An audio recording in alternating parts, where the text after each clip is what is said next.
الحمدللہ وحدہ والصلاة والسلام علی من لا نبی بعدہ، اما بعد۔ محترم سامعین، سردیوں کا موسم ہے اور بندہ بعض دفعہ دھوپ میں بیٹھ جاتا ہے تو بعض دفعہ گرمی بھی آ جاتی ہے، انسان کو کہتا ہے آدھی دھوپ میں بیٹھ جاؤں آدھی چھاؤں میں بیٹھ جاؤں، تو اس سے نبی کریم صلی اللہ علیہ وسلم نے منع فرمایا۔ ابو داؤد میں 4821 نمبر حدیث، نبی کریم صلی اللہ علیہ وسلم نے فرمایا جب تم میں سے کوئی ایک دھوپ میں بیٹھے تو آدھی اس پر دھوپ ہو آدھی چھاؤں ہو، تو وہ کھڑا ہو جائے اور یا سارا دھوپ میں چلا جائے یا سارا چھاؤں میں آ جائے، کیونکہ آدھا دھوپ اور آدھا چھاؤں میں بیٹھنے سے آپ نے منع فرما دیا۔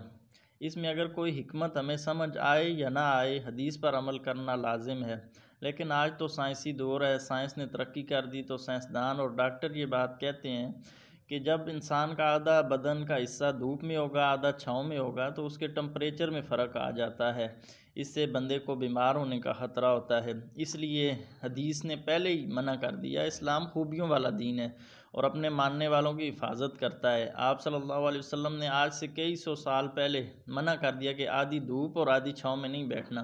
اسی طرح نبی کریم صلی اللہ علیہ وسلم کی ایک اور حدیث جس میں آپ نے فرمایا کہ ایک جوتا پہن کے تم نہ چلو، یا دونوں پہن لو یا دوسرے کو بھی اتار دو۔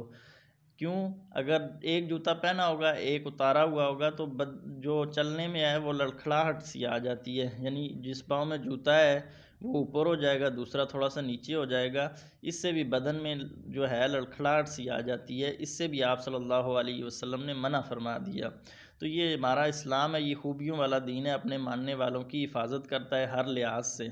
اور پھر حدیث پر عمل کرنے سے اس کا ایک خاص نور حاصل ہو جاتا ہے بندے کو۔ اللہ تعالیٰ ہمیں عمل کی توفیق عطا فرمائے۔